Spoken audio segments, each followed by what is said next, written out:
আল্লাহ বললে তো সব কথা এক কথাই শেষ, তাহলে আর বুঝাটা হলো কই?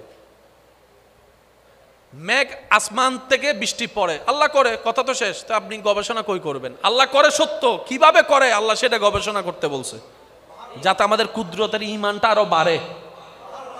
এক সেকেন্ডের বাচ্চা যদি বাদ দেন গলা আটকে যাবে, পিছে দিল গলা আটকে যাবে, কারণ সে ডুব গিলার মতো জ্ঞান আল্লাহ তাকে কোনো দেয় নাই। কিন্তু আপনাকে আমাকে 1 মিনিটের ভিতরে আল্লাহ মায়ের স্তন চোষার মতো জ্ঞান দান করেছেন। তার মানে কি জানেন? আল্লাহ তাআলা প্রত্যেকটা সৃষ্টিকে আপন আপন জগতে টিকে থাকার সমস্ত কোয়ালিটি দিয়েই পাঠিয়েছেন। যেমন কোন একটা বিপদের মধ্যে মা বোন কান্নাকাটি চিল্লা করা স্বাভাবিক। সাগরের মধ্যে একটা জাহাজ যদি তুফানে পড়ে, মা চিল্লাবে, বোনে চিল্লাবে, বউ চিল্লাবে, স্বাভাবিক।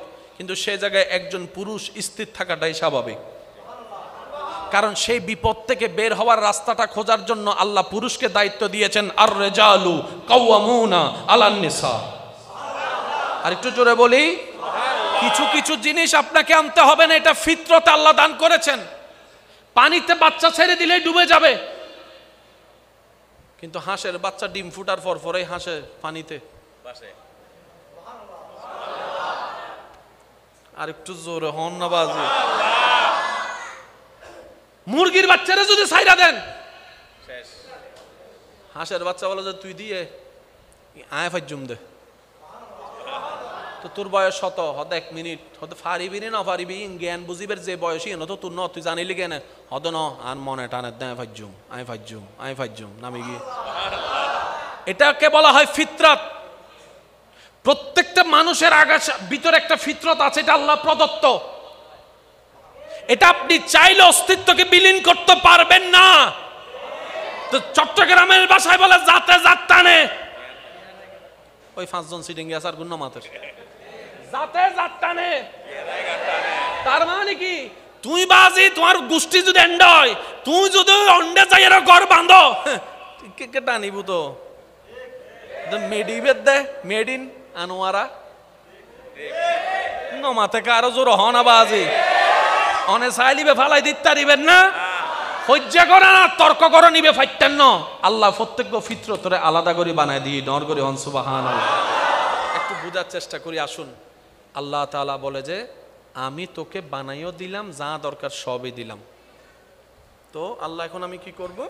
রব বলে যে আমি তোকে একটা নিয়ম দিচ্ছি, নিয়ম মেনে চল। যদি তুই নিয়ম মেনে চলস, তুইও শান্তিতে থাকবি, বেচালার পরিবারও শান্তিতে থাকবে।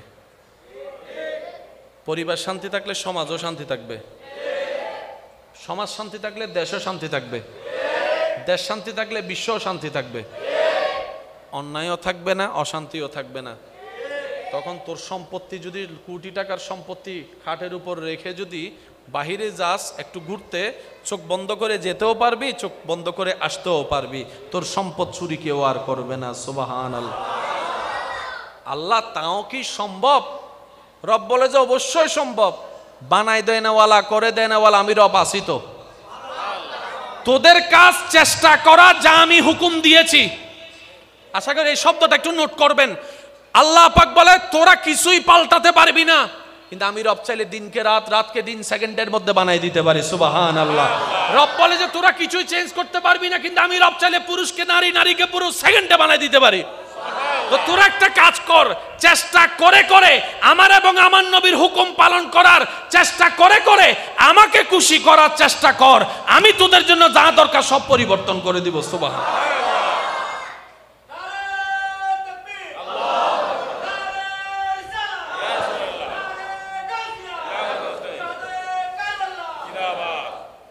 এবার বলেন লাভ চান না লস চান? ভাই একটু বলেন না, লাভ চাই না লস চাই? অশান্তি নাই শান্তি চাই? সুস্থতা চাই না অসুস্থতা চাই? এবার এখানে যত আমার মুরব্বী দাদারা আছেন ওনাদেরকে জিজ্ঞেস করেন, আপনারা যখন ছোট ছিলেন তখন এলাকায় কয়টা ফার্মেসি ছিল? কয় গ্রুপের ওষুধ ছিল? ওই ডায়রিয়া, গজ্জর, নাতির থেকে জিজ্ঞেস করে তোদের আমলে ওষুধ কি? লিস্টি বেত লম্বা না, মাঝখানে আবার ঢুকি গিয়ে করো না। জোরে জোরে জোরে। পৃথিবী কয়টা? গ্রাম কয়টা? কিন্তু রোগ দিন দিন কমতেছে না বাড়তেছে? এটা ব্যাপার কি? এবার হাদিসে যান আপনি। রসুল পাক সাল্লাল্লাহু আলাইহি ওয়াসাল্লাম বলছেন, যেই সমাজে, যেই এলাকায়, যেই পরিবারে, যেই গোত্রে, অর্থাৎ যখন দেখবা তোমরা বেহাইয়াপনা, অশ্লীলতা, মানুষের চোখ শরম ফেলে যা মন চায় তা করবে, যখন করতে দেখবা চোখ বন্ধ করে বিশ্বাস করে নিও নতুন নতুন রোগের সৃষ্টি হবে, নতুন নতুন অসুখের সৃষ্টি হবে, নতুন নতুন ভাইরাসের সৃষ্টি হবে। যত অশ্লীলতা বাড়িয়ে আল্লাহর হুকুমকে অবাধ্য করবা ততই তোমরা নিজেরাই জামিলায় পড়বা। এবার সত্যি করে বলেন, অশ্লীলতা কি কমছে না বাড়ছে? রোগ কি কমছে না বাড়ছে? আমাদের বলে আমরাই সাজা পাচ্ছি। এবার আপনি বলতে পারেন, আবদ্ধা হতা তো ঠিক আছে, কিন্তু আমি তো কোনোদিন টিকটক ন করি। টিকটক তুই তো না করছি, অশ্লীলতা তো ও করছে, আমি তো করি নাই, আমি কেন সাজা পেলাম? আল্লাহ পাক বলে যে আমারে জিজ্ঞেস করিস না, আমার নবীরে জিজ্ঞেস কর। এবার আমরা সবাই মিলে কল্পনা জগতের নবীকে প্রশ্ন রাখলাম, ইয়া রাসূলুল্লাহ আমি তো করি নাই, ও না করছে, আমি কেন রোগের সাজা পাবো? নবী বলে যে হাদিস একটা শুনলে হবে না, তো এক হাদিসের সাথে আরেক হাদিসের সম্পর্ক আছে। আল্লাহ তো বলেছিল ভালো কাজের আদেশ দাও, খারাপ কাজ থেকে নিষেধ করো। দাদা হয়ে চুপ করে ছিলা কেন? ও হতা তো ঠিক, এইসব কথা বলে না। তো একজনে বলে যে ইয়া রাসূলুল্লাহ আমি তো তার আপন দাদা না। নবী বলে যে সেটা আমি জানতাম, তোমরা বলবা, তাই তো বেসালাত থেকে পরিবারের ব্যবস্থা করে সমাজের ব্যবস্থা করেছি, সামাজিকভাবে বয়কট করো নাই কেন? ফাঁস লাগছে নি ফেস? এবারে বলেন জায়গাটা কার? বলেন না। আমরা যা আছি আমরা কি মালিকানা নাকি বারাটিয়া? তো মালিক যেহেতু আল্লাহর, আল্লাহরই তো লাগবে বেশি যদি আমরা সেটা নষ্ট করি। যেমন আরেকটা হাদিস সবারই জানা, মানুষ যখন আল্লাহর হুকুমের উপরে নিজের মনকে চাওয়াকে প্রাধান্য দেওয়া শুরু করবে, অর্থাৎ আল্লাহর হুকুমকে শুনো না শুনে, দেখেও না দেখে নিজের মন মতো জীবন যাপন শুরু করে আল্লাহ এবং রসুলকে অবাধ্য শুরু করবে, ওই এলাকার, দেশের, বিশ্বের যারা নেতৃত্ব দিবে আল্লাহ তাদের অন্তর থেকে মায়া তুলে নিবে, নীতি তুলে নিবে, তারা জালিম হয়ে যাবে। হাদিসে আছে। এক কথায় বলতে গেলে সিডেঙ্গে ভাষা যদি হওয়া ভাই, নিজের ট্যাঙত নিজে কি মসজিদি, শুধু কোরআনকে না বুঝার কারণে। ইসলামকে যত গবেষণা করবেন আপনার মনও আলোকিত হবে, আপনার চিন্তাও সুন্দর হবে। আর ইসলামকে যারা ভুল বুঝে, মনে রাখবেন ওনার ইসলামকে বুঝতে পারে নাই, হয়তো নিজের মতো বুঝতে চেয়েছে, প্যাঁচটা ওই জায়গায় লেগেছে। আমি কি বুঝাতে পারছি কথা? আরো জোরে বলেন, কথা বুঝাতে পারছি? আল্লাহ আমাদের সবাইকে একটু বুঝার তৌফিক দান করুন। আল্লাহুম্মা সাল্লি আলা সাইয়্যিদিনা মাওলানা মুহাম্মদ ওয়া আলা আলি সাইয়্যিদিনা মাওলানা মুহাম্মদ। একবার বলি আলহামদুলিল্লাহ। আলহামদুলিল্লাহ। ইসলামের মধ্যে প্রতিবাদের সিস্টেম আছে, আবার ধৈর্য ধরার হুকুম আছে। কখনো কি ভেবে দেখেছেন প্রতিবাদ আর ধৈর্য শব্দটা তো আসমান জমিনের পার্থক্য? প্রতিবাদ আর ধৈর্য শব্দটার দুটোটা ইসলামে হুকুম আছে, আল্লাহ এবং রসুল দিয়েছেন আপনাকে। কিন্তু প্রতিবাদ হচ্ছে দিন, ধৈর্য হচ্ছে রাত। দুইটা কি একসাথে কখনো সম্ভব? গরম শীত একসাথে সম্ভব? তো ধৈর্য হচ্ছে দিন, প্রতিবাদ যদি হয় রাত, তো দিন রাত তো একসাথে হয় না। এবার রবকে একটু জিজ্ঞেস করেন না, ইয়া রব তুমি ধৈর্য ধরতেও বললা, প্রতিবাদ করতেও বললা, তো প্রতিবাদ করলে তার ধৈর্য থাকলো না, ধৈর্য ধরলে তো প্রতিবাদ হবে না, আমি করব কি? রব বলে যে সলিউশনটা আমার নবীর দরবারে জানিয়ে দিয়েছি, আর রহমান আল্লামাল কোরআন, আমার নবীকে জিজ্ঞেস করো। এবার নবীজি কিভাবে আপনাকে দুইটা আমল করার সুযোগ দিচ্ছেন দেখেন। নবী বলে যখনই তোমার সামনে দেখবা অন্যের উপর জুলুম করা হচ্ছে, চুপ করে থাকিও না, প্রতিবাদের আওয়াজ তুমি গড়ে তোলো, চিৎকার দিয়ে বলেন সুবহানাল্লাহ। তোমার পরিবারের, সমাজে, এলাকায়, দেশে যদি কারো উপর জুলুম করা হয় অন্যায়ভাবে, তার সাথে তুমি একত্রতা ঘোষণ করে তুমি তার পক্ষ নিয়ে, ওই মজলুমের পক্ষ নিয়ে তুমি প্রতিবাদের আওয়াজ তুলো, প্রতিবাদের আওয়াজ তুলো। যখনই দেখবা তোমার কোনো মুমিন ভাই বোনের উপর অত্যাচার করা হচ্ছে, তুমি প্রতিবাদ করো, তুমি প্রতিবাদ করো। আর যখন দেখবা কোনো বিপদ তোমার উপর এসেছে, তুমি আল্লাহর সন্তুষ্টির জন্য ধৈর্য ধরিও। এবার আপনি মানুষ কয়জন? ধৈর্য আর প্রতিবাদ কয়টা? এবার দুইটা একসাথে ধরবেন কিভাবে? সে রাস্তাও ইসলামে দেওয়া আছে। যখন অন্যের উপর হবে আপনি তখন প্রতিবাদী, যখন নিজের উপর হবে ইন্নাল্লাহা মা'আস সাবিরিন। এবার দুটোটা আমল করার সুযোগ হয়েছে কি হয় নাই? এটার নাম ইসলাম না? সুবহানাল্লাহ। আর কেন ছোট হইতো সুবহানাল্লাহ? এটার নাম কি? জোরে বলেন, এটার নাম কি? এটার নাম কি? এটার নাম কি? এবার এই সিস্টেম দিয়েছেন কে? অন্যের প্রতি হলে প্রতিবাদ করো, নিজের ব্যাপারে হলে ধৈর্য ধরো। এবার আপনি দেখেন আপনার সমাজে ঠিক উল্টাটাই চলে। অন্যের ব্যাপারে আমরা, আর নিজের ব্যাপার যখন হয়, কি হলি দি তুই হনমি কেন হন না রে, আইসো না বেড়া গাছতলা, তারপর বুঝিবি কি করেছি। জোরে বলেন কি করেছি? উল্টা করে আল্লাহর অবদ্ধতা করেছি, বাস আমাদের মাথার উপরে জালিম বসে থাকবেই। এটা একদিনের বিষয় নয়, এটা আজীবনের বিষয়। দোষ কার? একটু জোরে বলেন, দোষ কার? আর আমাদের। এই জায়গাগুলা যদি সারা বাংলাদেশের 3 থেকে 6টা মাস এক লেভেলে চলতে থাকে, বাংলাদেশের মধ্যে আমূল পরিবর্তন আসা সম্ভব। আমি কেমনে বুঝাতাম আপনাদেরকে? যদি আপনাদের বিরক্ত না হয় আমি আর 5টা মিনিট সময় নিচ্ছি আপনাদের থেকে। হ্যাঁ, কষ্ট হচ্ছে না তো? বিজনে ভাই কষ্ট হচ্ছে? আচ্ছা, আপনাদের এখানে একটা সংগঠন আছে না? কি নাম? পূর্ব ডুমুরিয়া ঈদ উদযাপন কমিটি আছে না? সদস্য কয়জন? 5 জন, 11 জন, 10 জন, 17 জন, 20 জন, যতজনই আছে। কেউ দেশে আছে, কেউ প্রবাসে আছে। যারা দেশে আছে এখানে আবার অ্যাক্টিভ অনেক নেই, অনেক আনঅ্যাক্টিভ আছে। মনে রাখবেন, যে কোনো সংগঠনে মানুষ থাকবে 5000, অ্যাক্টিভ থাকবে 5 জন।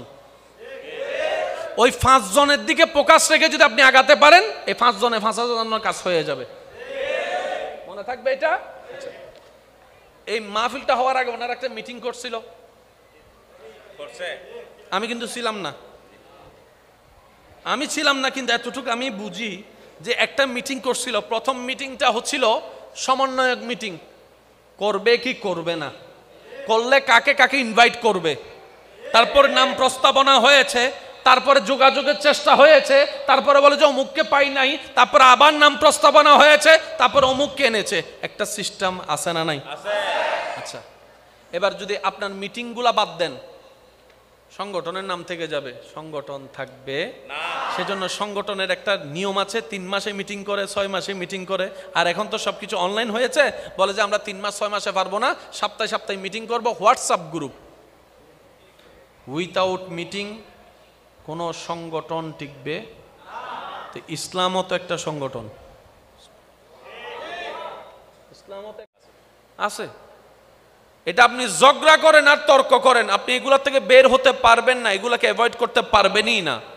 10 মাথা 10 চিন্তা, 10 মাথা 10 রকমের মন, 10 মাথার 10 রকমের জবান, 10 মাথার 10 রকমের চলন। আর সবাইকে নিয়ে হয় সমাজ, সবাইকে নিয়ে হয় মানুষ থেকে হয় পরিবার। একজন যে ঘরে থাকে এটা কিন্তু পরিবার বলে না, বলে যে ব্যাচেলর, যদি আমি ভুল না করি, ব্যাচেলর। ওই ব্যাচেলর বিয়ে করার পর হয় জোরে বলেন। এবার সে পুরা দ্বীপের মধ্যে একজনই আছে, একটা গড়, এটাকে পরিবার বলে সবাই চিনবে। যখন তার থেকে আস্তে আস্তে চাচতো ভাই, জ্যাঠতো ভাই, কাকা, মামা, চাচা সবাই মিলে আসলো, তারপরে আস্তে করে হয়ে গেল একটা সমাজ। সমাজ অনেকগুলা মিলে হয়, বাড়তে বাড়তে বাড়তে হয় একটা দেশ। শুরু হয়েছে কোথ থেকে? ভাই একটু জোরে বলতে। ব্যাচেলর থেকে শুরু হয়েছে। কোন থেকে? এবার আপনি মানেন না মানেন, ব্যাচেলরকে যদি সরাই দেন, পরিবার শেষ। বলেন না, পরিবার পরিবার যদি ভেঙে দেন, সমাজ সমাজ যদি ভেঙে দেন, দেশ। সেজন্য দেশের মূল হচ্ছে মানুষ। দেশের মূল কি? জোরে বলেন, দেশের মূল কি? চেয়ারম্যান থেকে জনগণ সরাই দেন, সব জনগণ চলে যান, শুধু চেয়ারম্যান থাকবে এলাকায়। চেয়ারম্যান হবু দায় কি ভোটার নাকি চেয়ারম্যান ইয়ে নতুন বুঝির। ইমাম কখন হয়? মুসল্লি যখন থাকে। শিক্ষক কখন হয়? ছাত্র যখন থাকে। এখন যারা বিবাহ করেন নাই, আপনারা কিন্তু এলাইভ আছেন, জিন্দা আছেন, কিন্তু কেউ আপনাদেরকে বাবা বলবে না। কিন্তু যখন আপনি সন্তান আপনার হবে, তখন আপনার একটা পরিচয় হবে, আপনি বাবা হয়েছেন, আপনাকে আব্বু ডাকবে, বাবা ডাকবে। তারপরে সেখান থেকে স্টেপ, আপনি হয়তো দাদা হবেন, না হয় নানা হবেন। রব যেভাবে চাই সেভাবে হবেন। এবার আপনার শব্দটাকে যদি বাদ দেওয়া হয়, শিক্ষকগিরি শেষ হয়ে যাবে, ইমামগিরি শেষ হয়ে যাবে। প্রত্যেকটা কিছুর একটা বেস আছে, বেস। আর সৃষ্টি জগতে রব্বুল আলামিন যত প্রকার সৃষ্টি করেছেন, প্রত্যেকটা সৃষ্টির ভিতরে, সৃষ্টি জগতে বেজ বানিয়ে দিয়েছেন আশরাফুল মখলুকাত, মানব জাতিকে। এই পৃথিবী থেকে আপনি মানুষ সরাই ফেলেন, মনে বুঝেন না পারি ফানলান আর বদ্ধকলর অবাই কেন মাতম পরিভূত। মরা মানুষে মাতে না, আর এন্ডে ন মাতে, অনার এন্ডে মাতে না। আর মরা মানুষ যতই প্রিয়, হঠাৎ করে যদি উড়ি বই যায়, বেগুন দাইব না নদাইব, এত ভালোবাসা শেষ। আমার খুশি হইতো না, এত হবু তো বুঝাইছি মাতো না বাজি। আপনারা কি আমার আওয়াজ ক্লিয়ার ভাবে বুঝতে পারতেছেন? সব কিছুর বেসে রাখলেন আল্লাহ মানুষকে। কাকে? বা একটু জোরে বলি, কাকে? মানুষকে। তাহলে স্রষ্টার কাছে মানুষ দামি। মানুষ ছাড়া পরিবার হয় না, মানুষ ছাড়া সমাজ হয় না, মানুষ ছাড়া দেশ কখনো সম্ভব হবে না। অ্যামাজন জঙ্গলের কথা কম বেশি সবারই জানা। গাছের কোনো অভাব নাই, জায়গাটাও পৃথিবীর ভিতরে কোনো একটা দেশের অংশ হিসেবে পরিচিত, কিন্তু সমাজ সেখানে কেউ বলে না, পরিবার সেখানে কেউ বলে না, কারণ মানুষ নাই। কি নাই? তাহলে মূলে কি? বলেন না, মূলে কি? মানুষ। একটু রিপ্লে দিবেন ভাইয়া, মূলে কি? মানুষ। আওয়াজটা একটু বড় হবে। মূলে কি? আসলে কি? মেইনে কি? দামি কি? মানুষ। এটা যেমন সত্য, এই মানব জাতিকে রব কিছু নিয়ম বেঁধে দিয়েছেন, এটাও সত্য।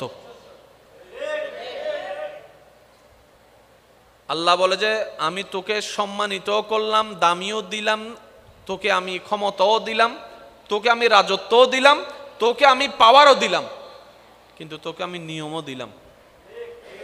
তুই যদি নিয়ম মেনে না চলিস, পরিবার ধ্বংস।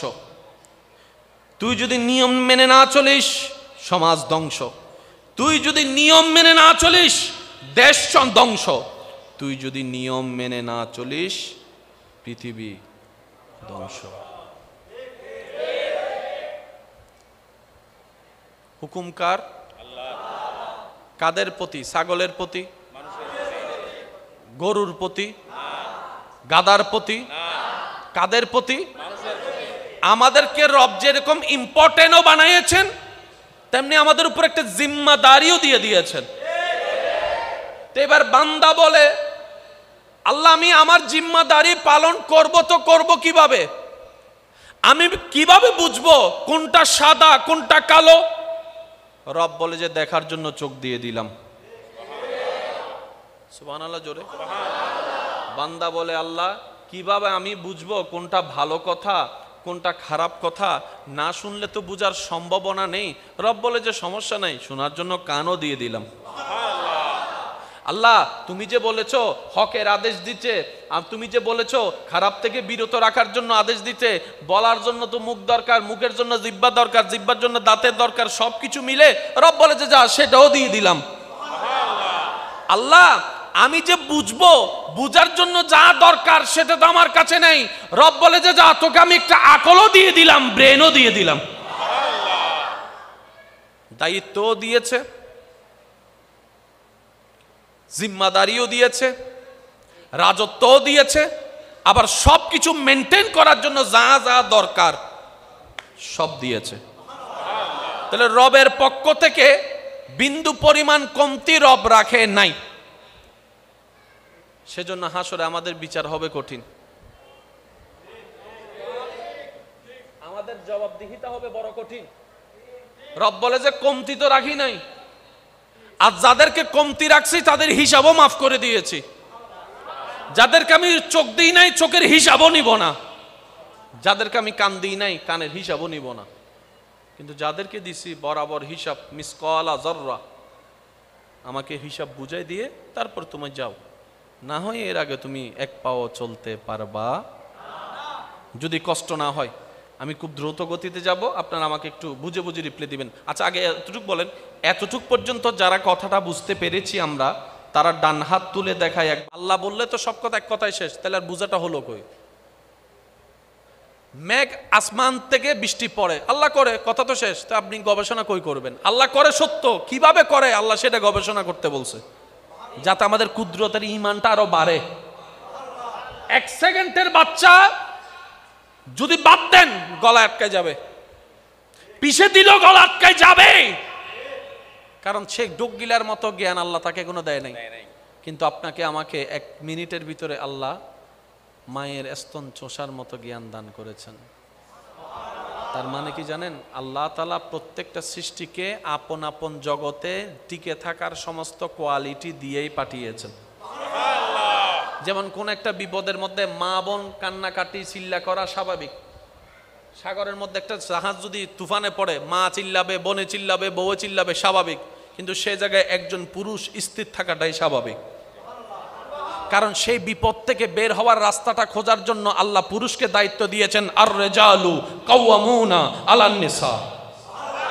আর একটু জোরে বলি, কিছু কিছু জিনিস আপনাকে আনতে হবে না, এটা ফিতরতে আল্লাহ দান করেছেন। পানিতে বাচ্চা ছেড়ে দিলেই ডুবে যাবে, কিন্তু হাঁসের বাচ্চা ডিম ফুটার পর পরেই হাঁসে পানিতে ভাসে। আর একটু জোরে হন না বাজি। মুরগির বাচ্চারা যদি ছাইরা দেন শেষ। হাঁসের বাচ্চা বলে যে তুই দিয়ে আয় ফাইজুম দে, তো তোর বয়স শত হদ 1 মিনিট হতে ফারিবি না ফারিবি, জ্ঞান বুঝিবের যে বয়সী ন তো তোর ন, তুই জানিলি কেন হদ ন আর মনে টানে দেয় ফাইজুম আয় ফাইজুম আয় ফাইজুম নামে গিয়ে। এটাকে বলা হয় ফিতরাত। প্রত্যেকটা মানুষের ভিতরে একটা ফিতরত আছে, এটা আল্লাহ প্রদত্ত। এটা আপনি চাইলে অস্তিত্বকে বিলীন করতে পারবেন না। তো চট্টগ্রামের ভাষায় বলে জাতে জাত টানে। ওই 5 জন সিটিং গেছে আর গুণ মাতের জাতে জাত টানে। তার মানে কি তুই বাজি তোমার গোষ্ঠী যদি এন্ড হয়, তুই যদি অন্ডে যাই এর ঘর বাঁধো, কে টানিব তো মেডিবেদ দে মেড ইন আনোয়ারা নমাতে কারো জোর হনা বাজি অনে চাইলিবে ফালাই দিতে দিবেন না, হজ্জা করা না তর্ক করা নিবে ফাইতেন না। আল্লাহ প্রত্যেক ফিতরতরে আলাদা করে বানায় দিয়ে নর করে হন সুবহানাল্লাহ। একটু বোঝার চেষ্টা করি আসুন। আল্লাহ তাআলা বলে যে আমি তোকে বানাইও দিলাম, যা দরকার সবই দিলাম। তো আল্লাহ এখন আমি কি করব? রব বলে যে আমি তোকে একটা নিয়ম দিচ্ছি, নিয়ম মেনে চল। যদি তুই নিয়ম মেনে চলস তুইও শান্তিতে থাকবি, বেচালাস পরিবারও শান্তিতে থাকবে। পরিবার শান্তি থাকলে সমাজও শান্তি থাকবে, সমাজ শান্তি থাকলে দেশও শান্তি থাকবে, দেশ শান্তি থাকলে বিশ্বও শান্তি থাকবে। অন্যায়ও থাকবে না, অশান্তিও থাকবে না। তখন তোর সম্পত্তি যদি কোটি টাকার সম্পত্তি খাটের উপর রেখে যদি বাহিরে যাস একটু ঘুরতে, চোখ বন্ধ করে যেতেও পারবি, চোখ বন্ধ করে আসতেও পারবি, তোর সম্পদ চুরি কেউ আর করবে না। সুবহানাল্লাহ। আল্লাহ তাও কি সম্ভব? রব বলে যে অবশ্যই সম্ভব। বানাই দেয় নাওয়ালা, করে দেয় নাওয়ালা, আমি রব আছি তো। তোদের কাজ চেষ্টা করা, যা আমি হুকুম দিয়েছি। আশা করি এই শব্দটা একটু নোট করবেন। আল্লাহ পাক বলে তোরা কিছুই পাল্টাতে পারবি না, কিন্তু আমি রব চাইলে দিনকে রাত, রাতকে দিন সেকেন্ডের মধ্যে বানাই দিতে পারি। সুবহানাল্লাহ। রব বলে যে তোরা কিছুই চেঞ্জ করতে পারবি না, কিন্তু আমি রব চাইলে পুরুষকে নারী, নারীকে পুরুষ সেকেন্ডে বানাই দিতে পারি। তো তোরা একটা কাজ কর, চেষ্টা করে করে আমার এবং আমার নবীর হুকুম পালন করার চেষ্টা করে করে আমাকে খুশি করার চেষ্টা কর, আমি তোদের জন্য যা দরকার সব পরিবর্তন করে দিব। সুবহানাল্লাহ।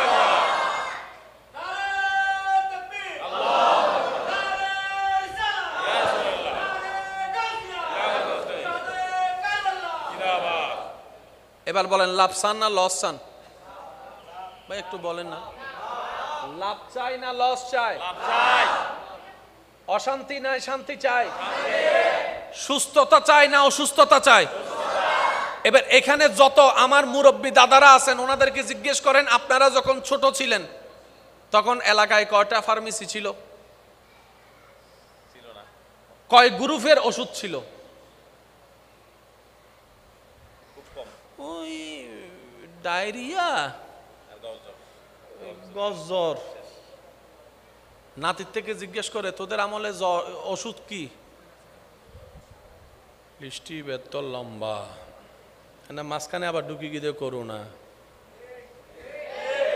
জোরে জোরে জোরে। পৃথিবী কয়টা? গ্রাম কয়টা? কিন্তু রোগ দিন দিন কমতেছে না বাড়তেছে? ব্যাপার কি? এবার হাদিসে যান আপনি। রসুল পাক সাল্লাল্লাহু আলাইহি ওয়াসাল্লাম বলছেন, যেই সমাজে, যেই এলাকায়, যেই পরিবারে, যেই গোত্রে, অর্থাৎ যখন দেখবা তোমরা বেহায়াপনা, অশ্লীলতা, মানুষের চোখ শরম ফেলে যা মন চায় তা করবে, যখন করতে দেখবা চোখ বন্ধ করে বিশ্বাস করে নিও নতুন নতুন রোগের সৃষ্টি হবে, নতুন নতুন অসুখের সৃষ্টি হবে, নতুন নতুন ভাইরাসের সৃষ্টি হবে। যত অশ্লীলতা বাড়িয়ে আল্লাহর হুকুমকে অবাধ্য করবা ততই তোমরা নিজেরাই জামিলায় পড়বা। এবার সত্যি করে বলেন, অশ্লীলতা কি কমছে না বাড়ছে? রোগ কি কমছে না বাড়ছে? আমাদের বলে আমরাই সাজা পাচ্ছি। এবার আপনি বলতে পারেন, আবদ্ধা হতা তো ঠিক আছে, কিন্তু আয় তো হনদিন টিকটক ন করি। টিকটক তুই তো না করছি, অশ্লীলতা তো ও করছে, আমি তো করি নাই, আমি কেন সাজা পেলাম? আল্লাহ পাক বলে যে আমারে জিজ্ঞেস করিস না, আমার নবীরে জিজ্ঞেস কর। এবার আমরা সবাই মিলে কল্পনা জগতের নবীকে প্রশ্ন রাখলাম, ইয়া রাসূলুল্লাহ আমি তো করি নাই, ও না করছে, আমি কেন রোগের সাজা পাবো? নবী বলে যে হাদিস একটা শুনলে হবে না তো, এক হাদিসের সাথে আরেক হাদিসের সম্পর্ক আছে। আল্লাহ তো বলেছিল ভালো কাজের আদেশ দাও, খারাপ কাজ থেকে নিষেধ করো। দাদা হয়ে চুপ করেছিলা কেন? ও হতা তো ঠিক, এইসব কথা বলে না তো। একজনে বলে যে ইয়া রাসূলুল্লাহ আমি তো তার আপন দাদা না। নবী বলে যে সেটা আমি জানতাম, তোমরা বলবা, তাই তো বেসালাত থেকে পরিবারের ব্যবস্থা করে সমাজের ব্যবস্থা করেছি। সামাজিকভাবে বয়কট করো নাই কেন? ফাঁস লাগছে নি ফেস? এবারে বলেন জায়গাটা কার? বলেন না। আমরা যা আছি আমরা কি মালিকানা নাকি বারাটিয়া? তো মালিক যেহেতু আল্লাহর, আল্লাহরই তো লাগবে বেশি যদি আমরা সেটা নষ্ট করি। যেমন আরেকটা হাদিস সবারই জানা, মানুষ যখন আল্লাহর হুকুমের উপরে নিজের মনকে চাওয়াকে প্রাধান্য দেওয়া শুরু করবে, অর্থাৎ আল্লাহর হুকুমকে শুনো না শুনে, দেখেও না দেখে নিজের মন মতো জীবন যাপন শুরু করে আল্লাহ এবং রসুলকে অবাধ্য শুরু করবে, ওই এলাকার, দেশের, বিশ্বের যারা নেতৃত্ব দিবে আল্লাহ তাদের অন্তর থেকে মায়া তুলে নিবে, নীতি তুলে নিবে, তারা জালিম হয়ে যাবে। হাদিসে আছে, এক কথায় বলতে গেলে সিডেঙ্গে ভাষা যদি হওয়া ভাই নিজের ট্যাঙত নিজে কি মসজিদি শুধু কোরআনকে না বুঝার কারণে। ইসলামকে যত গবেষণা করবেন আপনার মনও আলোকিত হবে, আপনার চিন্তাও সুন্দর হবে। আর ইসলামকে যারা ভুল বুঝে, মনে রাখবেন ওনার ইসলামকে বুঝতে পারে নাই, হয়তো নিজের মতো বুঝতে চেয়েছে, প্যাঁচটা ওই জায়গায় লেগেছে। আমি কি বুঝাতে পারছি কথা? আরো জোরে বলেন, কথা বুঝাতে পারছি? আল্লাহ আমাদের সবাইকে একটু বুঝার তৌফিক দান করুন। আল্লাহুম্মা সাল্লি আলা সাইয়্যিদিনা মাওলানা মুহাম্মদ ওয়া আলা আলি সাইয়্যিদিনা মাওলানা মুহাম্মদ। একবার বলি আলহামদুলিল্লাহ। আলহামদুলিল্লাহ। ইসলামের মধ্যে প্রতিবাদের সিস্টেম আছে, আবার ধৈর্য ধরার হুকুম আছে।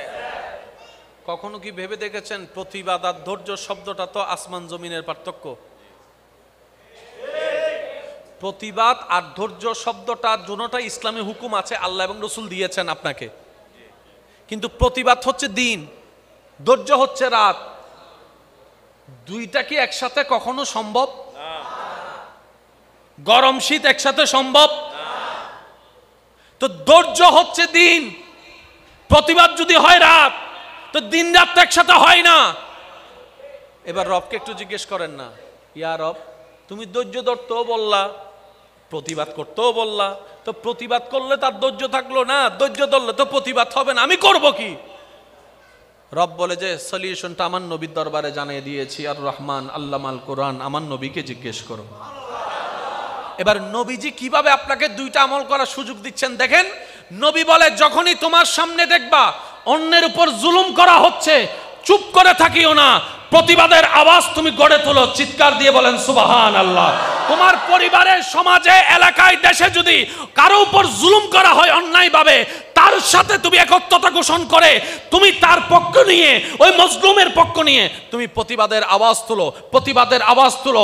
যখনই দেখবা তোমার কোনো মুমিন ভাই বোনের উপর অত্যাচার করা হচ্ছে, তুমি প্রতিবাদ করো, তুমি প্রতিবাদ করো। আর যখন দেখবা কোনো বিপদ তোমার উপরে এসেছে, তুমি আল্লাহর সন্তুষ্টির জন্য ধৈর্য ধরিও। এবার আপনি মানুষ কয়জন? ধৈর্য আর প্রতিবাদ কয়টা? এবার দুইটা একসাথে ধরবেন কিভাবে, সে রাস্তাও ইসলামে দেওয়া আছে। যখন অন্যের উপর হবে আপনি তখন প্রতিবাদী, যখন নিজের উপর হবে ইন্নাল্লাহা মা'আস সাবিরিন। এবার দুটোটা আমল করার সুযোগ হয়েছে কি হয় নাই? এটার নাম ইসলাম না? সুবহানাল্লাহ। আর কেন ছোট হইতো সুবহানাল্লাহ। এটার নাম কি? জোরে বলেন, এটার নাম কি? ইসলাম। এটার নাম কি? ইসলাম। এটার নাম কি? ইসলাম। এবার এই সিস্টেম দিয়েছেন কে? আল্লাহ। অন্যের প্রতি হলে প্রতিবাদ করো, নিজের ব্যাপারে হলে ধৈর্য ধরো। এবার আপনি দেখেন আপনার সমাজে ঠিক উল্টাটাই চলে। অন্যের ব্যাপারে আমরা, আর নিজের ব্যাপার যখন হয়, কি হলি দি তুই হনমি কেন হন না রে, আইসু না বেড়া গাছতলা, তারপর বুঝিবি কি করেছি। জোরে বলেন কি করেছি? উল্টা করে আল্লাহর অবাধ্যতা করেছি, বাস আমাদের মাথার উপরে জালিম বসে থাকবেই। এটা একদিনের বিষয় নয়, এটা আজীবনের বিষয়। দোষ কার? একটু জোরে বলেন, দোষ কার?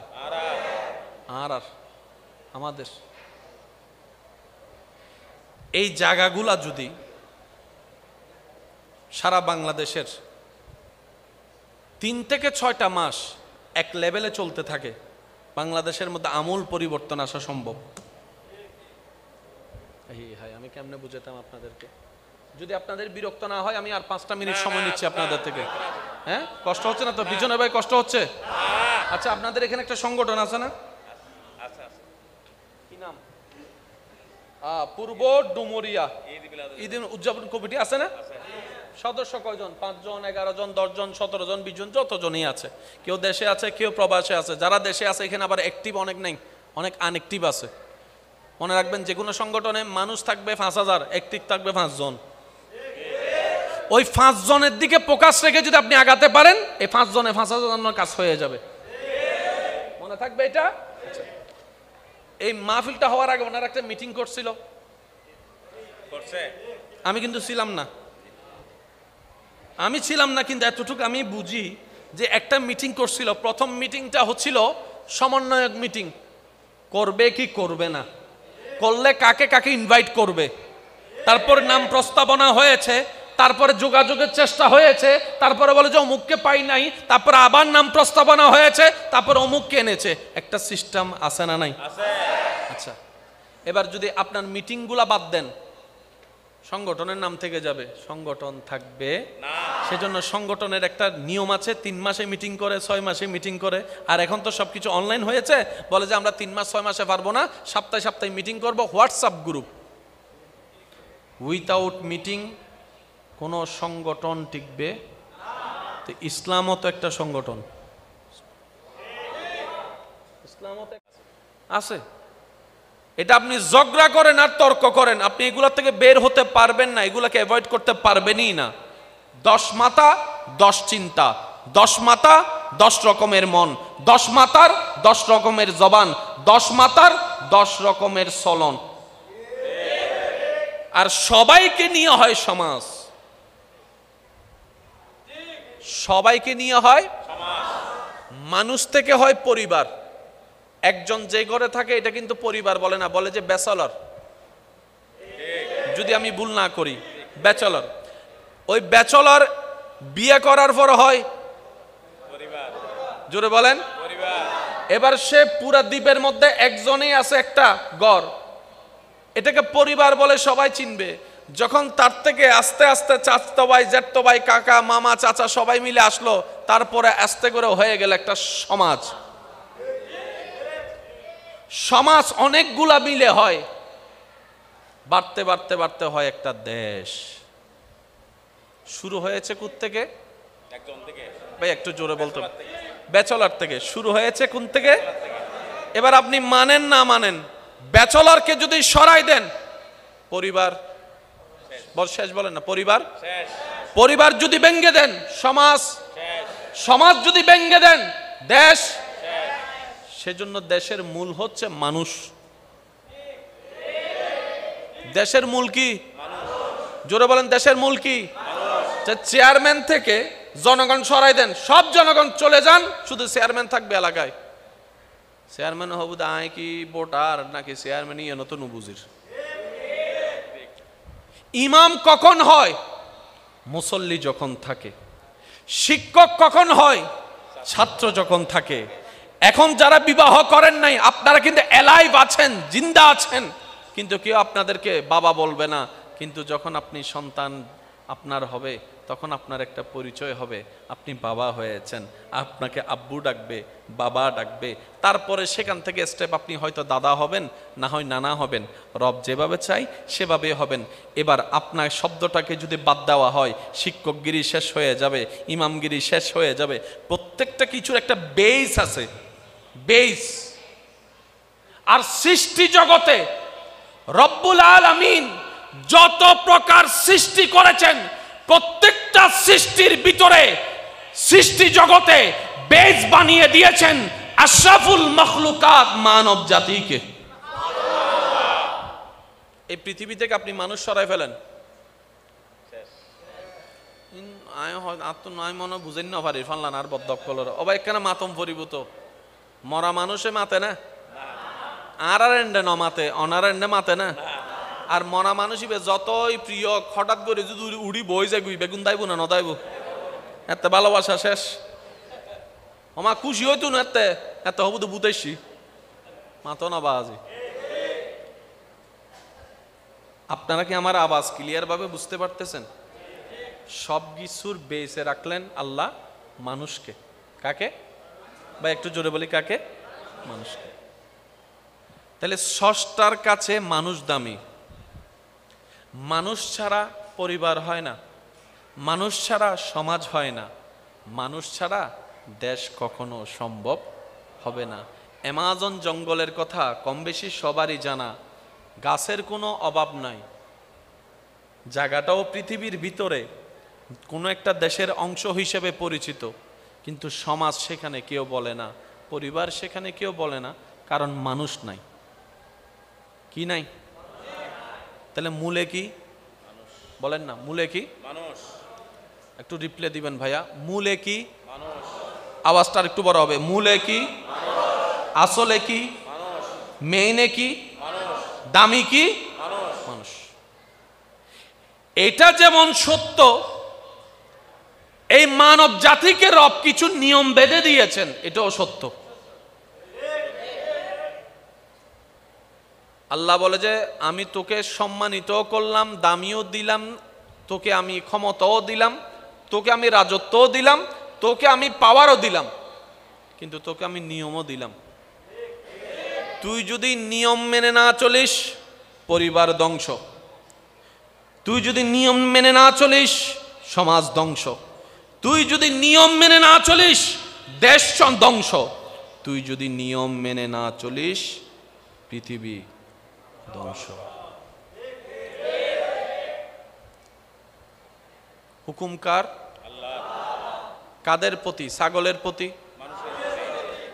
গরুর প্রতি, গাদার প্রতি? কাদের প্রতি? আমাদেরকে রব যেরকম ইম্পর্টেন্টও বানিয়েছেন, তেমনি আমাদের উপর একটা জিম্মাদারিও দিয়ে দিয়েছেন। তো এবার বান্দা বলে, আল্লাহ আমি আমার জিম্মাদারি পালন করব, তো করব কিভাবে? আমি কিভাবে বুঝবো কোনটা সাদা কোনটা কালো? রব বলে যে দেখার জন্য চোখ দিয়ে দিলাম। সুবহানাল্লাহ জোরে। বান্দা বলে, আল্লাহ কিভাবে আমি বুঝবো কোনটা ভালো কথা কোনটা খারাপ কথা? না শুনলে তো বুঝার সম্ভাবনা নেই। রব বলে যে সমস্যা নাই, শোনার জন্য কানও দিয়ে দিলাম। আল্লাহ তুমি যে বলেছো হকের আদেশ দিতে, আর তুমি যে বলেছো খারাপ থেকে বিরত রাখার জন্য আদেশ দিতে, বলার জন্য তো মুখ দরকার, মুখের জন্য জিহ্বা দরকার, জিহ্বার জন্য দাঁতের দরকার, সবকিছু মিলে রব বলে যে যা, সেটাও দিয়ে দিলাম। আল্লাহ আমি যে বুঝবো, বুঝার জন্য যা দরকার সেটা তো আমার কাছে নেই। রব বলে যে যা, তোকে আমি একটা আকলও দিয়ে দিলাম, ব্রেনও দিয়ে দিলাম। দায়িত্বও দিয়েছে, জিম্মাদারিও দিয়েছে, রাজত্বও দিয়েছে, আবার সবকিছু মেনটেন করার জন্য যা যা দরকার সব দিয়েছে। তাহলে রবের পক্ষ থেকে বিন্দু পরিমাণ কমতি রব রাখে নাই। সেজন্য হাসরে আমাদের বিচার হবে কঠিন, আমাদের জবাবদিহিতা হবে বড় কঠিন। রব বলে যে কমতি তো রাখি নাই, আর যাদেরকে কমতি রাখছি তাদের হিসাবও মাফ করে দিয়েছি। যাদেরকে আমি চোখ দিই নাই, চোখের হিসাবও নিব না। যাদেরকে আমি কান দিই নাই, কানের হিসাবও নিব না।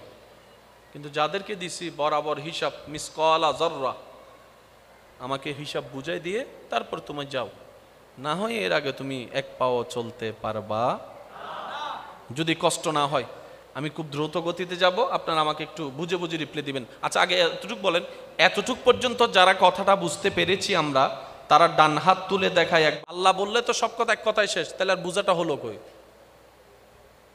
মেঘ আসমান থেকে বৃষ্টি পড়ে, আল্লাহ করে, কথা তো শেষ। তা আপনি গবেষণা কই করবেন? আল্লাহ করে সত্য, কিভাবে করে আল্লাহ সেটা গবেষণা করতে বলছে, যাতে আমাদের কুদরতের ঈমানটা আরো বাড়ে।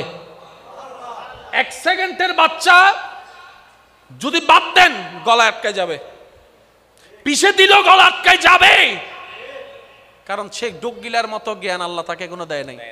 কিন্তু আপনাকে আমাকে এক মিনিটের ভিতরে আল্লাহ মায়ের স্তন চোষার মতো জ্ঞান দান করেছেন। তার মানে কি জানেন? আল্লাহ তাআলা প্রত্যেকটা সৃষ্টিকে আপন আপন জগতে টিকে থাকার সমস্ত কোয়ালিটি দিয়েই পাঠিয়েছেন। যেমন কোন একটা বিপদের মধ্যে মা বোন কান্নাকাটি চিল্লা করা স্বাভাবিক। সাগরের মধ্যে একটা জাহাজ যদি তুফানে পড়ে, মা চিল্লাবে, বোনে চিল্লাবে, বউ চিল্লাবে, স্বাভাবিক। কিন্তু সে জায়গায় একজন পুরুষ স্থির থাকাটাই স্বাভাবিক, কারণ সেই বিপদ থেকে বের হওয়ার রাস্তাটা খোঁজার জন্য আল্লাহ পুরুষকে দায়িত্ব দিয়েছেন, আর রিজালু কাওয়ামুনা আলান নিসা। আর একটু জোরে বলি, কিছু কিছু জিনিস আপনাকে আনতে হবে না, এটা ফিতরতে আল্লাহ দান করেছেন।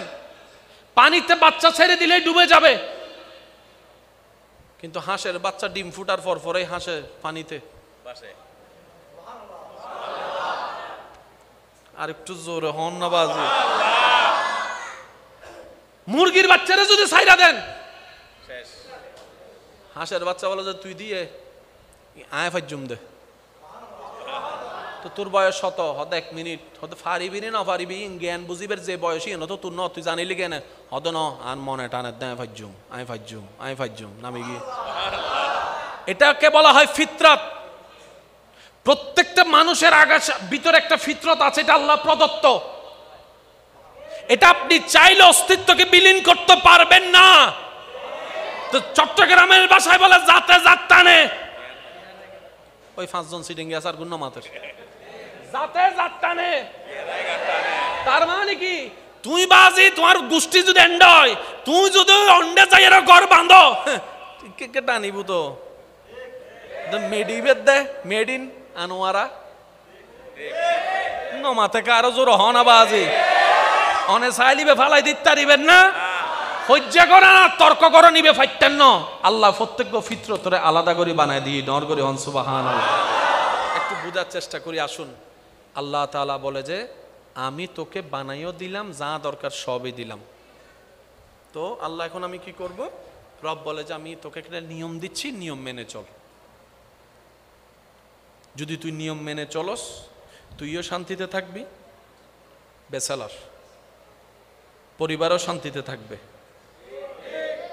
পরিবার শান্তি থাকলে সমাজও শান্তি থাকবে, সমাজ শান্তি থাকলে দেশও শান্তি থাকবে, দেশ শান্তি থাকলে বিশ্বও শান্তি থাকবে। অন্যায়ও থাকবে না, অশান্তিও থাকবে না। তখন তোর সম্পত্তি যদি কোটি টাকার সম্পত্তি খাটের উপর রেখে যদি বাহিরে যাস একটু ঘুরতে, চোখ বন্ধ করে যেতেও পারবি, চোখ বন্ধ করে আসতেও পারবি, তোর সম্পদ চুরি কেউ আর করবে না। সুবহানাল্লাহ। আল্লাহ তাও কি সম্ভব?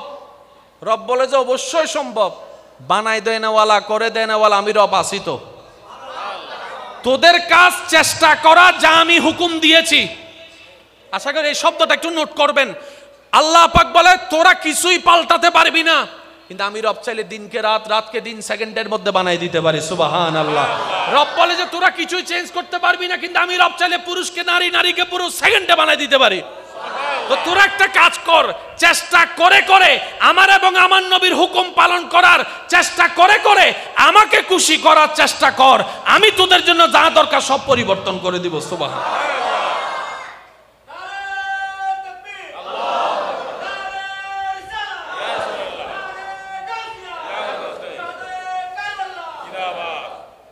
এবার বলেন লাভ চান না লস চান?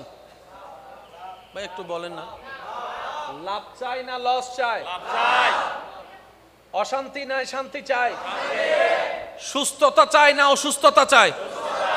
এবার এখানে যত আমার মুরব্বী দাদারা আছেন ওনাদেরকে জিজ্ঞেস করেন, আপনারা যখন ছোট ছিলেন তখন এলাকায় কয়টা ফার্মেসি ছিল? কয় গ্রুপের ওষুধ ছিল? ওই ডায়রিয়া, জ্বর। নাতির থেকে জিজ্ঞেস করে তোদের আমলে ওষুধ কি? লিস্টি বেত লম্বা, মাঝখানে আবার ঢুকি গিয়ে করোনা। জোরে জোরে জোরে। পৃথিবী কয়টা?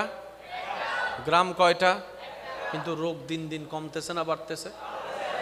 ব্যাপার কি? এবার হাদিসে যান আপনি। রসুল পাক সাল্লাল্লাহু আলাইহি ওয়াসাল্লাম বলছেন, যেই সমাজে, যেই এলাকায়, যেই পরিবারে, যেই গোত্রে, অর্থাৎ যখন দেখবা তোমরা বেহাইয়াপনা, অশ্লীলতা, মানুষের চোখ শরম ফেলে যা মন চায় তা করবে, যখন করতে দেখবা চোখ বন্ধ করে বিশ্বাস করে নিও নতুন নতুন রোগের সৃষ্টি হবে, নতুন নতুন অসুখের সৃষ্টি হবে, নতুন নতুন ভাইরাসের সৃষ্টি হবে। যত অশ্লীলতা বাড়িয়ে আল্লাহর হুকুমকে অবাধ্য করবা ততই তোমরা নিজেরাই জামিলায় পড়বা। এবার সত্যি করে বলেন, অশ্লীলতা কি কমছে না বাড়ছে? রোগ কি কমছে না বাড়ছে? আমাদের বলে আমরাই সাজা পাচ্ছি।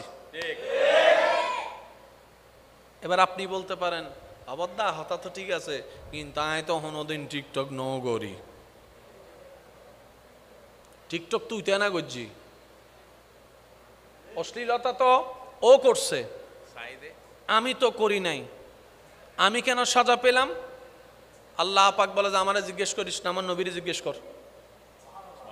এবার আমরা সবাই মিলে কল্পনা জগতের নবীকে প্রশ্ন রাখলাম, ইয়া রাসূলুল্লাহ আমি তো করি নাই, ও না করছে, আমি কেন রোগের সাজা পাবো? নবী বলে যে হাদিস একটা শুনলে হবে না, তো এক হাদিসের সাথে আরেক হাদিসের সম্পর্ক আছে। আল্লাহ তো বলেছিল ভালো কাজের আদেশ দাও, খারাপ কাজ থেকে নিষেধ করো। দাদা হয়ে চুপ করে ছিলা কেন? ও হঠাৎ তো ঠিক এইসব কথা বলে না। তো একজনে বলে যে ইয়া রাসূলুল্লাহ আমি তো তার আপন দাদা না। নবী বলে যে সেটা আমি জানতাম, তোমরা বলবা, তাই তো বেসালাত থেকে পরিবারের ব্যবস্থা করে সমাজের ব্যবস্থা করেছি, সামাজিকভাবে বয়কট করো নাই কেন? ফাঁস লাগছে নি ফেস? এবারে বলেন জায়গাটা কার? বলেন না। আমরা যা আছি আমরা কি মালিকানা নাকি বারাটিয়া? তো মালিক যেহেতু আল্লাহর, আল্লাহরই তো লাগবে বেশি যদি আমরা সেটা নষ্ট করি। যেমন আরেকটা হাদিস সবারই জানা, মানুষ যখন আল্লাহর হুকুমের উপরে নিজের মনকে চাওয়াকে প্রাধান্য দেওয়া শুরু করবে, অর্থাৎ আল্লাহর হুকুমকে শুনো না শুনে দেখেও না দেখে নিজের মন মতো জীবন যাপন শুরু করে আল্লাহ এবং রসুলকে অবাধ্য শুরু করবে, ওই এলাকার, দেশের, বিশ্বের যারা নেতৃত্ব দিবে আল্লাহ তাদের অন্তর থেকে মায়া তুলে নিবে, নীতি তুলে নিবে, তারা জালিম হয়ে যাবে। হাদিসে আছে। এক কথায় বলতে গেলে সিডেঙ্গে ভাষা যদি হওয়া ভাই নিজের ট্যাঙত নিজে কি মসজিদি, শুধু কোরআনকে না বুঝার কারণে। ইসলামকে যত গবেষণা করবেন আপনার মনও আলোকিত হবে, আপনার চিন্তাও সুন্দর হবে।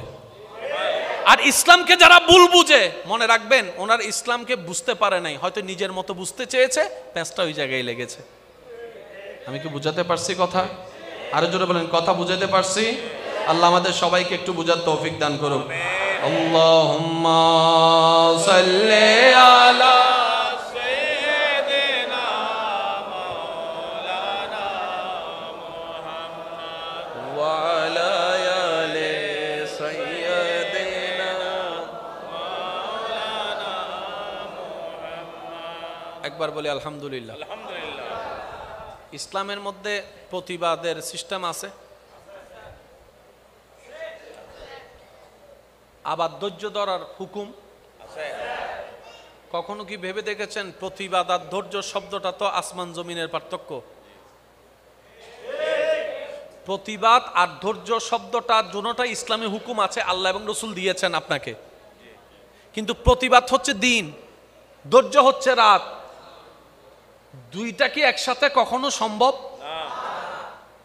গরম শীত একসাথে সম্ভব? তো ধৈর্য হচ্ছে দিন, প্রতিবাদ যদি হয় রাত, তো দিন রাত তো একসাথে হয় না। এবার রবকে একটু জিজ্ঞেস করেন না, ইয়া রব তুমি ধৈর্য ধরতেও বললা, প্রতিবাদ করতেও বললা, তো প্রতিবাদ করলে তার ধৈর্য থাকলো না, ধৈর্য ধরলে তো প্রতিবাদ হবে না, আমি করব কি? রব বলে যে সলিউশনটা আমার নবীর দরবারে জানিয়ে দিয়েছি, আর রহমান আল্লামাল কোরআন, আমার নবীকে জিজ্ঞেস করো। এবার নবীজি কিভাবে আপনাকে দুইটা আমল করার সুযোগ দিচ্ছেন দেখেন। নবী বলে যখনই তোমার সামনে দেখবা অন্যের উপর জুলুম করা হচ্ছে, চুপ করে থাকিও না, প্রতিবাদের আওয়াজ তুমি গড়ে তোলো, চিৎকার দিয়ে বলেন সুবহানাল্লাহ। তোমার পরিবারে, সমাজে, এলাকায়, দেশে যদি কারো উপর জুলুম করা হয় অন্যায়ভাবে, তার সাথে তুমি একত্রতা ঘোষণ করে তুমি তার পক্ষ নিয়ে, ওই মজলুমের পক্ষ নিয়ে তুমি প্রতিবাদের আওয়াজ তুলো, প্রতিবাদের আওয়াজ তুলো। যখনই দেখবা তোমার কোনো মুমিন ভাই বোনের উপর অত্যাচার করা হচ্ছে, তুমি প্রতিবাদ করো, তুমি প্রতিবাদ করো। আর যখন দেখবা কোনো বিপদ তোমার উপর এসেছে, তুমি আল্লাহর সন্তুষ্টির জন্য ধৈর্য ধরিও। এবার আপনি মানুষ কয়জন? ধৈর্য আর প্রতিবাদ কয়টা? এবার দুইটা একসাথে ধরবেন কিভাবে, সে রাস্তাও ইসলামে দেওয়া আছে। যখন অন্যের উপর হবে আপনি তখন প্রতিবাদী, যখন নিজের উপর হবে ইন্নাল্লাহা মা'আস সাবিরিন। এবার দুটোটা আমল করার সুযোগ হয়েছে কি হয় নাই? এটার নাম ইসলাম না। সুবহানাল্লাহ। আর কেন ছোট হইতো সুবহানাল্লাহ। এটার নাম কি? জোরে বলেন, এটার নাম কি? এটার নাম কি? এটার নাম কি? এবার এই সিস্টেম দিয়েছেন কে? অন্যের প্রতি হলে প্রতিবাদ করো, নিজের ব্যাপারে হলে ধৈর্য ধরো। এবার আপনি দেখেন আপনার সমাজে ঠিক উল্টাটাই চলে, অন্যের ব্যাপারে আমরা, আর নিজের ব্যাপার যখন হয় কি হলি দি তুই হনমি কেন হন না রে, আইসু না বেড়া গাছতলা, তারপর বুঝিবি কি করেছি। জোরে বলেন কি করেছি? উল্টা করে আল্লাহর অবদ্ধতা করেছি, বাস আমাদের মাথার উপরে জালিম বসে থাকবেই। এটা একদিনের বিষয় নয়, এটা আজীবনের বিষয়। দোষ কার? একটু জোরে বলেন, দোষ কার? আর আমাদের। এই জায়গাগুলা যদি সারা বাংলাদেশের 3 থেকে 6টা মাস এক লেভেলে চলতে থাকে, বাংলাদেশের মধ্যে আমূল পরিবর্তন আসা সম্ভব। আমি কেমনে বুঝাতাম আপনাদেরকে? যদি আপনাদের বিরক্ত না হয় আমি আর 5টা মিনিট সময় নিচ্ছি আপনাদের থেকে। হ্যাঁ, কষ্ট হচ্ছে না তো? পিছনে ভাই কষ্ট হচ্ছে? আচ্ছা, আপনাদের এখানে একটা সংগঠন আছে না? কি নাম? পূর্ব ডুমুরিয়া ঈদ উদযাপন কমিটি আছে না? সদস্য কয়জন? 5 জন, 11 জন, 10 জন, 17 জন, 20 জন, যতজনই আছে। কেউ দেশে আছে, কেউ প্রবাসে আছে। যারা দেশে আছে এখানে আবার অ্যাক্টিভ অনেক নেই, অনেক আনঅ্যাক্টিভ আছে। মনে রাখবেন, যে কোনো সংগঠনে মানুষ থাকবে 5000, অ্যাক্টিভ থাকবে 5 জন। ওই 5 জনের দিকে ফোকাস রেখে যদি আপনি আগাতে পারেন, এই 5 জনে 5000 কাজ হয়ে যাবে। মনে থাকবে এটা। এই মাহফিলটা হওয়ার আগে ওনারা একটা মিটিং করছিল, আমি কিন্তু ছিলাম না। কিন্তু এতটুকু আমি বুঝি যে একটা মিটিং করছিল। প্রথম মিটিংটা হচ্ছিল সমন্বয়ক মিটিং, করবে কি করবে না, করলে কাকে কাকে ইনভাইট করবে। তারপর নাম প্রস্তাবনা হয়েছে, তারপরে যোগাযোগের চেষ্টা হয়েছে, তারপরে বলে যে অমুককে পাই নাই, তারপরে আবার নাম প্রস্তাবনা হয়েছে, তারপর অমুককে এনেছে। একটা সিস্টেম আছে না নাই? আচ্ছা, এবার যদি আপনার মিটিংগুলা বাদ দেন, সংগঠনের নাম থেকে যাবে, সংগঠন থাকবে না। সেজন্য সংগঠনের একটা নিয়ম আছে, 3 মাসে মিটিং করে, 6 মাসে মিটিং করে। আর এখন তো সবকিছু অনলাইন হয়েছে, বলে যে আমরা 3 মাস 6 মাসে পারবো না, সপ্তাহে সপ্তাহে মিটিং করব। WhatsApp group. উইথাউট মিটিং কোনো সংগঠন টিকবে না। তো ইসলামও তো একটা সংগঠন। ইসলামও